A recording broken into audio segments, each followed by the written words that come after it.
Welcome to Mid-Level Adventurers, a podcast where non-experts talk about the things they love. I'm Jarrod, and with me for this first series is my co-host, Matt Morris. Hello everyone, it's Matt Morris. As we have discussed, while playing Dungeons & Dragons, the players are responsible for their characters, deciding what they will do and how they will interact with the world. The Dungeon Master plays everything else: the world, the gods, the monsters, and other people. Shopkeepers, bartenders, mages, sailors, and so on. These entities are collectively known as non-player characters, or NPCs. NPCs can be terrifying adversaries, beloved friends, or even potential love interests of the characters. The best campaigns usually provide your group with one or two NPCs who become a source of beloved memories and social interactions. So come along with us this week as we meet the NPCs. So I guess, Matt, right off the top, what is the point of an NPC? Why bother with them? Are they useful? Yes, no, maybe so? What do you think? I think they're very useful. I think they help flesh out a believable world. You could have a campaign, I suppose, that is strictly just monster hunting or whatever. But without NPCs, it's going to feel kind of like an empty, hollow world. They give some life to the world. They give some character for a variety of reasons, right? Like you said earlier, you can have friendlies that are aiding you, or maybe just simply a barkeep or someone who runs a shop. Yeah, I would completely agree. Not only do they flush out the world and kind of make it more rounded, more believable, more immersive, but also NPCs, non-player characters, can be literally anything that the DM or even the players might need. If you are a rogue and you have a background with a thieves guild, who's your contact in that thieves guild? Who's higher than you? Who's lower than you? Who's your buddy that got you in? They can be a quest giver at a bar. They could be a rival. NPC can be a spouse or a patron or a shopkeep. And making them more than two-dimensional really adds an element of realism in the game.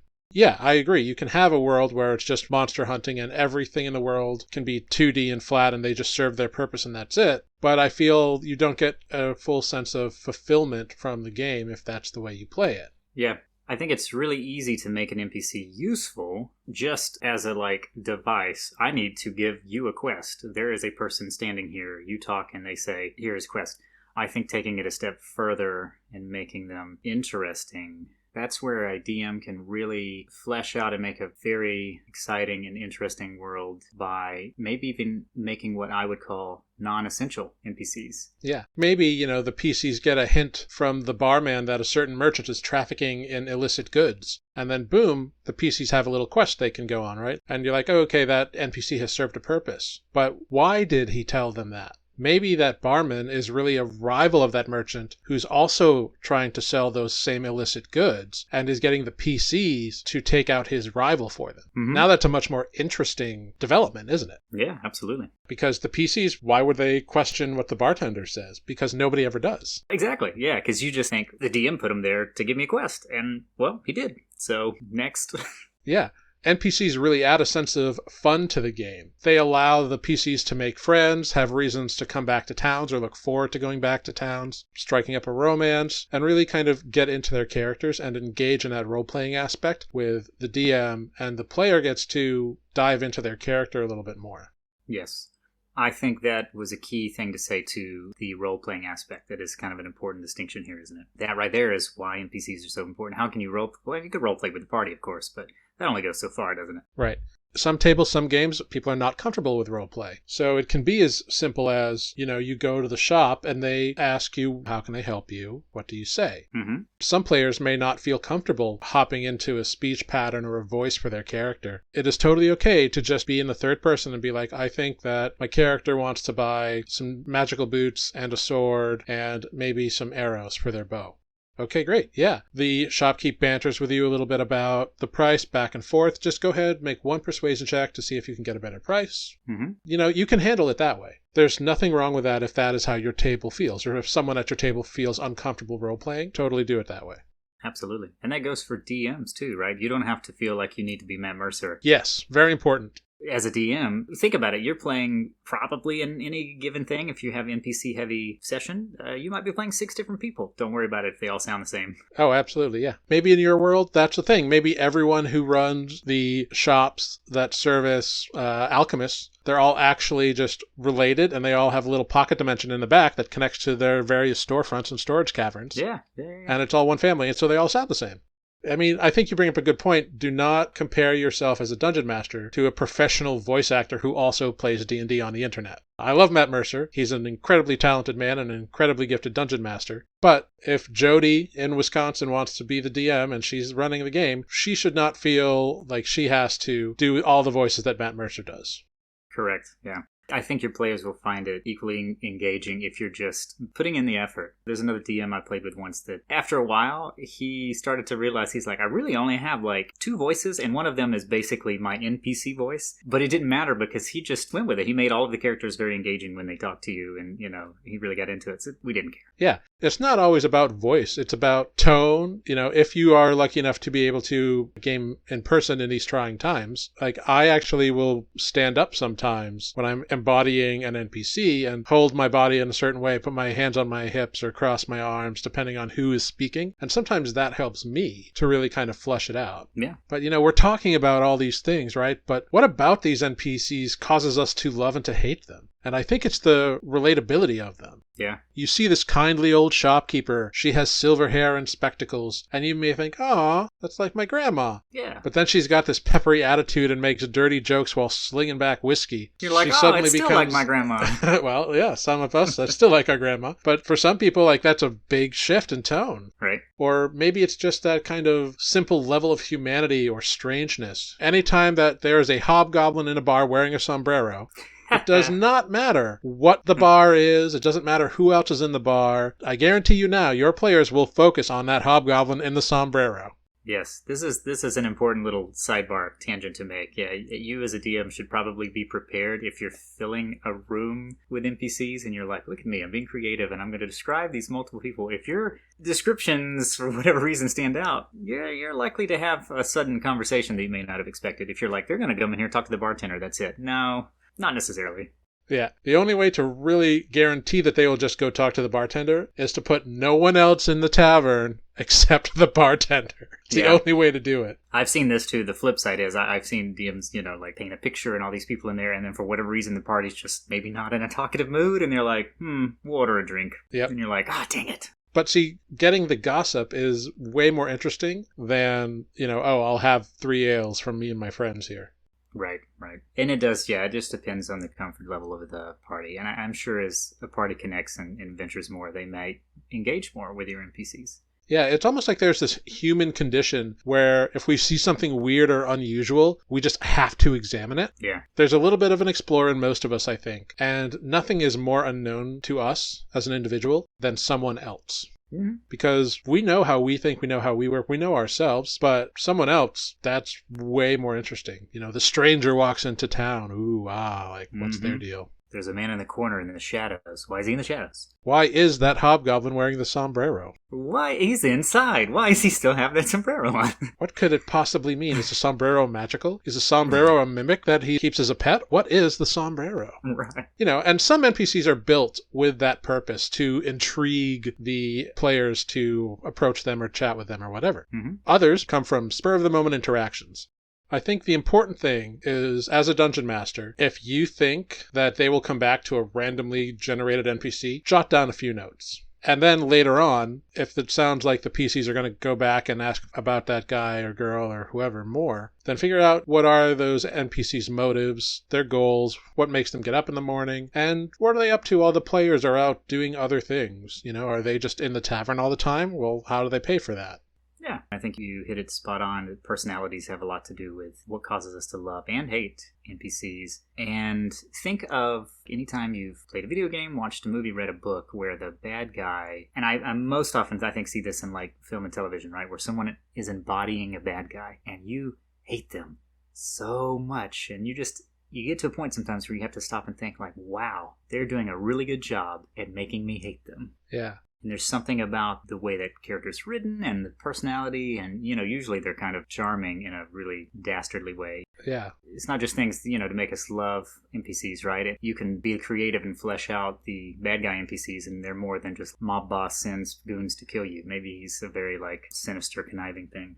Absolutely. I mean, I think the late, great Dennis Hopper was an excellent portrayer of villains. Mm-hmm. Every villain he ever played was very charming, I feel. At least that I can think of off the top of my head. Yeah.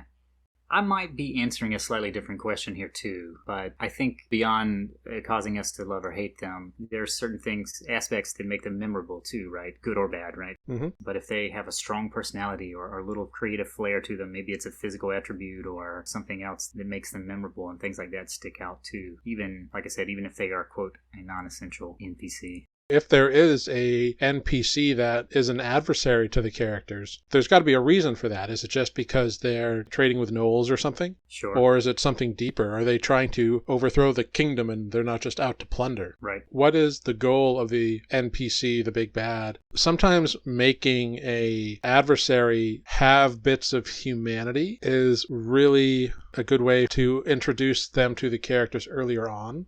Mm-hmm. Like, yeah, maybe this guy is a ruthless warlord and he does go out taking over farming villages and adding them to his collective. But once a month he disappears and goes to a big metropolitan area and goes drinking because that's how he copes with everything that he does. Maybe that's his coping mechanism, is he goes on a bender once a month. Yeah. And that's when he meets the PCs for the first time during a bar crawl, and they have a bunch of drinks together. Mm-hmm. And then months later, they have to face them, and he's like, oh, hey, I remember you guys. Well, gotta kill you now. Sorry. This makes me think of Moriarty from the Sherlock series, where not necessarily he was trying to buddy up, but he just found a way to, like, become other people and just be totally normal, innocent, other personas, weaseled his way into people's lives. Yeah, that's another way to do it, too. Like, maybe they're a mastermind and they just adopt different identities and try to weasel around people that way. Mm-hmm. So, what are some of the most famous NPCs from D&D history that you know about? And have you ever had the chance to interact with any of them in a game? A lot of Dungeons & Dragons modules include these NPCs, either that were created in books or original modules that have kind of passed down through the editions, and they've been restatted in each edition. They've developed a mythology of their own. I don't know many famous NPCs right off the top of my head. Certainly don't know if I've interacted with them. There's one character we recently interacted with in Newly that we all have, I think, our suspicions about what it is, who it is. But we don't know. I don't know the answer to that either. So Mysterious cloaked stranger in the middle of the desert. Who could it possibly be? Yeah. Some of the other players were like, oh, it's this person. I'm like, maybe. Well, yeah. What about you? Have you helmed some famous NPCs and plopped them in your campaigns? So I have never run a famous NPC, mainly because I very rarely do modules. I tend to do a lot of homebrew DMing. That doesn't mean I couldn't bring some of these in, but I do know of a lot of the most popular NPCs around. I'm forgetting a really obvious one. We just talked about him a couple of weeks ago. Go for it. Would be Strahd. I don't know why I didn't think of that. Yeah, Strahd's a really big one. There's Dristo, yeah. Drow Ranger Extraordinaire. There's Jarlaxle Banray, infamous Drow rogue and pirate lord. There's Elminster, who is one of the most famous wizards created by Ed Greenwood. Ah, yes. And Elminster has a long history, and apparently at one point he even had a love affair with the goddess Mystra, who is the god of magic and the arcane weave in the Forgotten Realms. Oh, interesting. Another one is, of course, Mordenkainen, and Mordenkainen, or Mordenkainen, however you go with it, was an original player character of Gary Gygax himself. Oh, very nice. Not only did he create many spells that are named after him, such as Mordenkainen's Faithful Hound, Mordenkainen's Magnificent Mansion, he is completely against absolutes. He doesn't believe in, absolute good, and he doesn't believe in absolute evil. He thinks that there should be a balance, which is an interesting character quirk. Yeah. There's Manchun, who was the original creator of the Zentarum in the Forgotten Realms. One of the most famous ones, I think, is Acererak. Acererak is the Lich from the original Tomb of Horrors and the more recent Tomb of Annihilation. Okay. He is just utterly evil, doesn't care about anyone, and he is filled with nothing but his lust for power and conquest. There is, of course, Count Strahd von Zarovich, as you mentioned. If you want more on him, listen to our Ravenloft episode from 2 weeks ago. There's also Lord Soth, who is from the Dragonlance setting, and I think is the original Death Knight. Eventually ended up becoming this undead entity that exists only as dark shadows with 2 red glowing eyes inside of a suit of armor. There's also Igwilv, who you might also know as Natasha or Tasha, because she recently produced a source book about a cauldron of everything. Yeah. She's got an interesting life story. She first appeared in Greyhawk. We don't actually know what world she originated from, because she was adopted and raised by Baba Yaga, mother of all hags. Oh, gosh. Tasha has consorted with demons. She's the author of the Demonomicon. She's created numerous spells that are named after her. She's kind of a frenemy of Mordenkainen's, actually, which is kind of cool. Oh, okay. But there's also the Xanathar, the Beholder crime lord in Waterdeep. Oh, yes, of course. This is a very long list of just NPCs that I know of through osmosis and through reading stories and books and reading D&D lore and watching YouTube videos and all those kinds of things. Yeah. It's cool to see that these have become sort of, larger than life, which kind of reminds me of you describing some of the NPCs that you've created for past games that, maybe still exist in new campaigns, but in the same world, See, it's kind of like your own little homebrew version of these legendary characters, isn't it? Yeah, kind of. As far as these legendary characters that I've actually interacted with in a game setting, in my Waterdeep Dragon Heist campaign, we have interacted with Jarlaxle on multiple occasions. And, Jarlaxle is a witty, charming individual, but he is a pure source of chaos.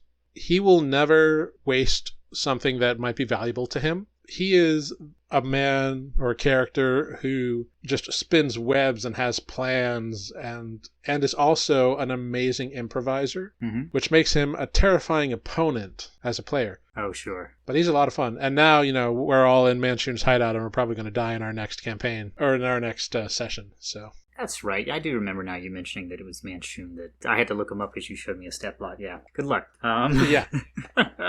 But I'm glad you mentioned NPCs that I've created and carried over into games because I think it is kind of a fun little Easter egg if you have the same players coming back for campaign after campaign after campaign, depending on what happens in the campaign. The big bad that I had originally planned in the campaign for my home player's previous game was a half-blue dragon warlord that was questing for power because he wanted to take over the island nation that is the Empire of the Dragonborn. I had written a backstory for him. I had all these things they could have learned. But before they even got to meet him, they died in a beholder lair. But time doesn't stop. Yeah, that's very true. So fast forward the 20 years between games, and now that warlord has used his time wisely and is now the ruler of this nation that was once the Dragonborn nation, but is now full of him and his minions. So the Dragonborn culture has been decimated and scattered to the winds. Yeah. It's interesting to think what would have happened had they not been killed by the Beholder, how that would have changed his history. There was no one around to stop him, so Ray's got to become the warlord of Charish. And I like that. I think that's very cool to have a through-line bad guy. Maybe, it kind of makes me think of the comics almost, where, the bad guy might be defeated, or he might lose a battle, or maybe they fail, and so he continues on, and he shows up again down the road, which is pretty cool. Yeah, I think having that sense of continuity is very rewarding, if you can. But the cool thing about NPCs, especially evil, wicked NPCs, death might not always be the end, depending on who they are and what their dealio is. If they were like a favored champion of a deity or a demigod, they might be able to be resurrected or mutated or something. If they have faithful followers that worship them as some sort of idol, the followers could dig up the body, find the body parts or whatever, and attempt to pay for him to be resurrected. If the players can do it, the bad guys can do it. Absolutely. And that's just the kind of thing a bunch of loyal bad guys might do. Yeah, it just totally depends on a lot of different factors. Maybe the bad guy has formed a pact with a demon, and when they get killed, the demon's like, I still want you to cause some havoc on that thing, so I'm going to demon you up a little bit. So you'll be different, but you're going back there to cause some terror. Yeah, it's classic.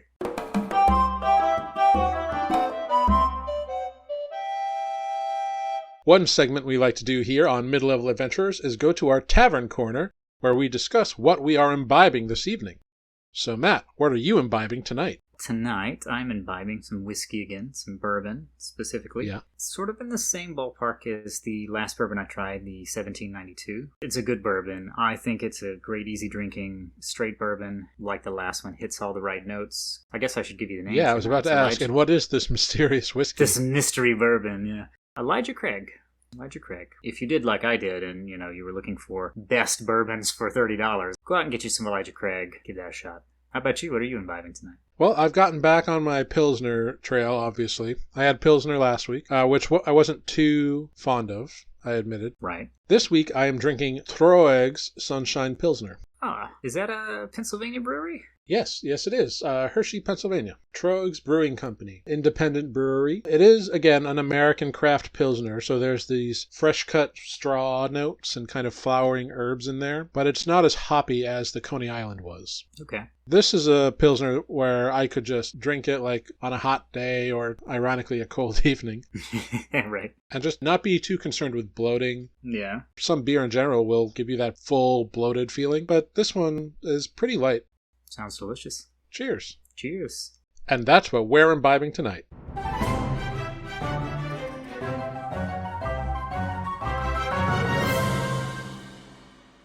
I want to real quick circle back actually. Yeah.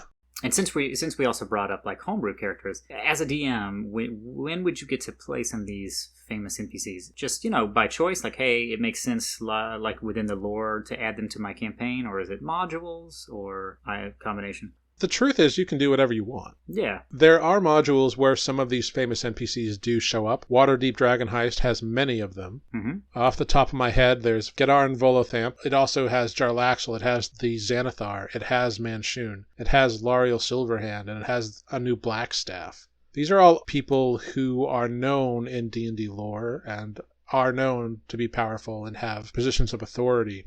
That doesn't mean that these characters or amalgams of them can't appear in other games. Sure, Jarlaxle is native to the Forgotten Realms, but Jarlaxle is a resourceful, tricky person. He is entirely capable of dimension hopping. Mm-hmm. And most powerful NPCs are. So it sounds like, yeah, you do have the freedom to be creative. And I imagine, though, just like they have a stat block, there's probably like a little personality block, I guess, for lack of a better term, like something that says like, hey, this is kind of how the character is and how they would be played if you were to take them on. Yeah, Wizards of the Coast, at least in Dragon Heist, puts in a little running Manchun, running Jarlaxle. Right. As kind of guideposts. I mean, ultimately, the DM decides how the game is going to play, but there are certain characters that are really popular, and so people know about them. Most D&D fanatics and whatever have knowledge of Jarlaxle through a variety of media sources. So there are going to be expectations with that character, which you don't have to play into as the DM, but your players may miss it if you don't.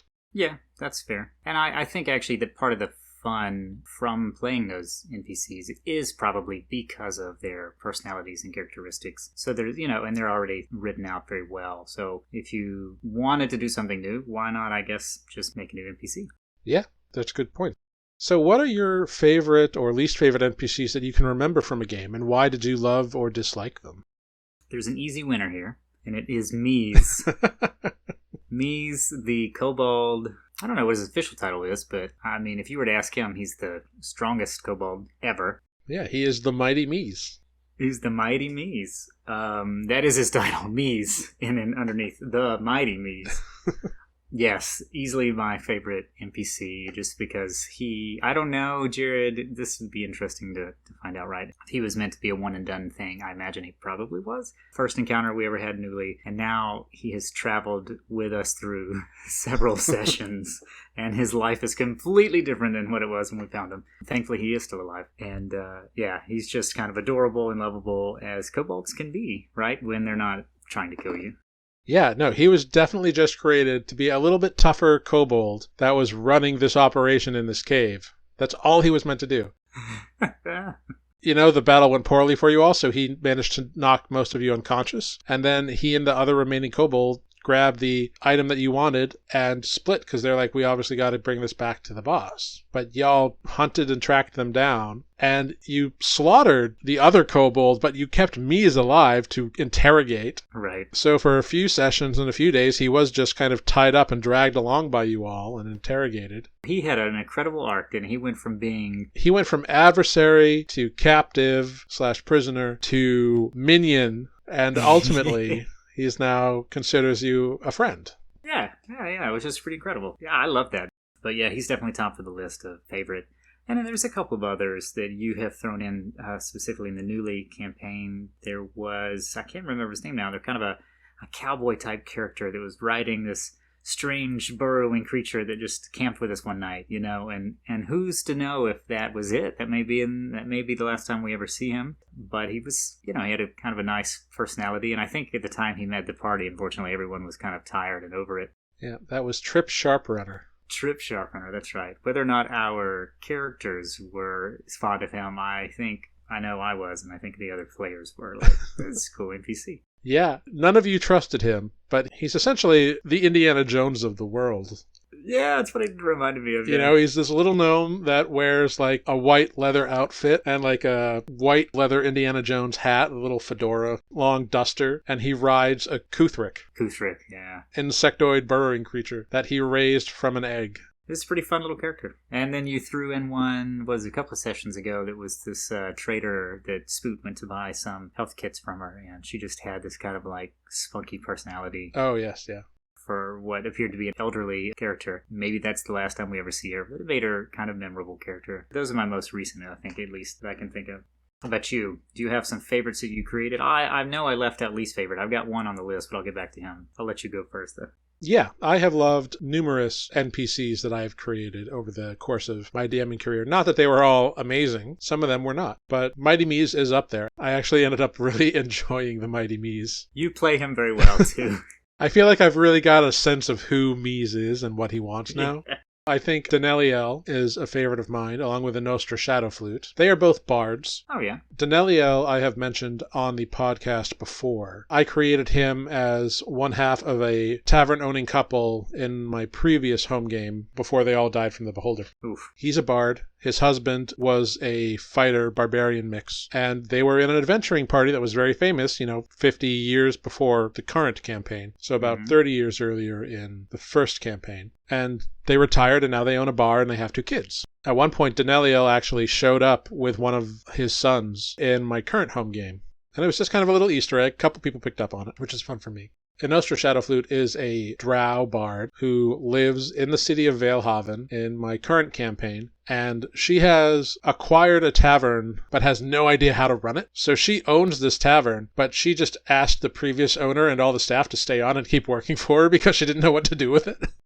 Please help me run this. Yeah, so she spends most of her time drinking at the tavern with the other people, and it's become like the adventurer's go-to spot in the town, in the city. Nice. She's also a very high-level bard and has a lot of fun abilities that I don't want to hint at this moment in time because my players may interact with her again. I think I have a talent for making kobold NPCs, actually. Yeah? Because there is also Pesk, who was the kobold butler for a wizard named Tomegazer that I mentioned previously on an episode. Yeah.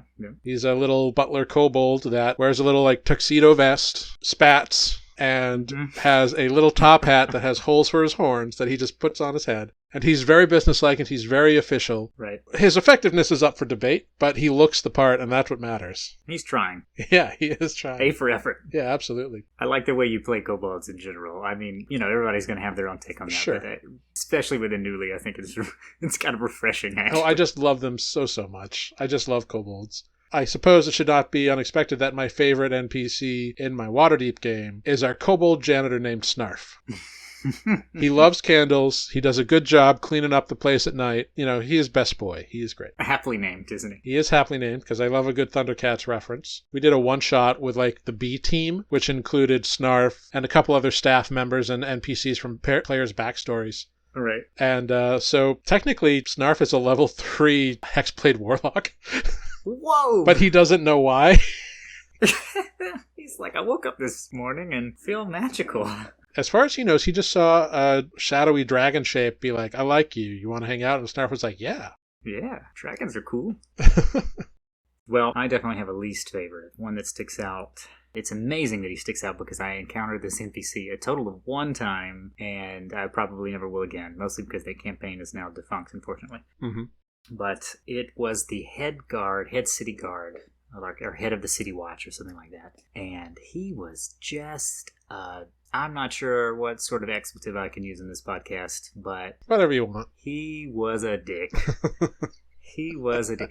We had been attacked outside the city, our party, by some shady characters who ended up being these sort of cult members that were basically trying to infiltrate the underbelly of the city and take over. So it ultimately was the bad guy. We were on the right track, right? We just got ambushed and we killed these guys in self-defense. And my character, I was used to be a soldier. So my first thought is well, we need to go to the person in charge and tell them what happened. This is a security concern for the city. And we went to tell him what happened, and he basically was like, "Oh, so you murdered people outside the city? Is that what you're telling me?"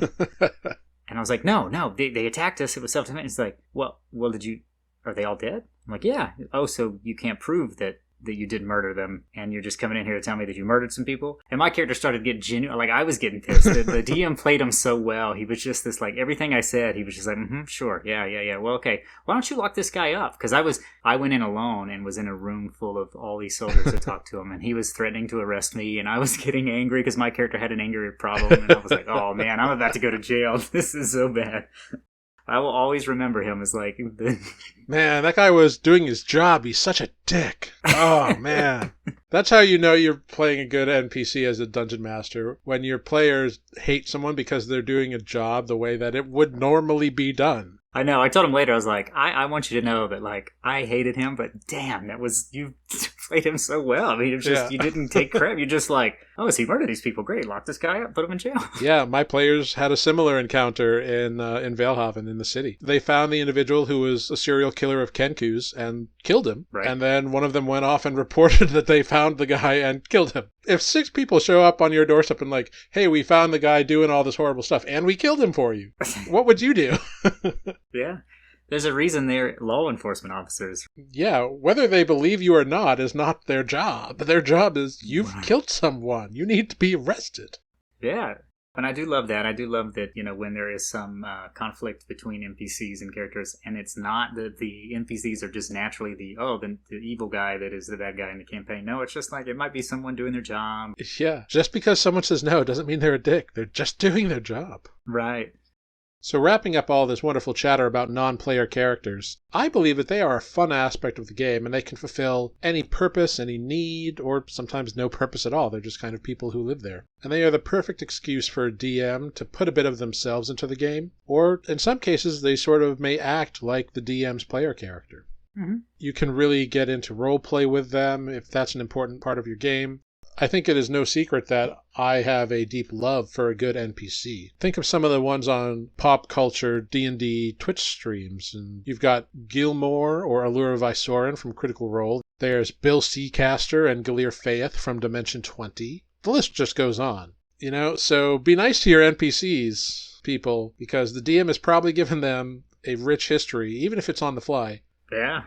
Do you have any final thoughts or questions on NPCs? It's just like we've often said, have fun with your NPCs, right? If you're a DM making them, and don't compare yourself to Matt Mercer or other professional voice actors. If you commit and give them a little personality, a little creativity, some flair, I imagine they're going to be great fun for your players. They're going to be memorable. That's not to say that all of them need to be, right? Sometimes you just have NPCs that do serve a purpose, but the more that you think about those things, the more it kind of helps flesh out your world and your story that you're trying to tell with your players. So yeah, just to have fun with that, and I'm sure it's going to be great.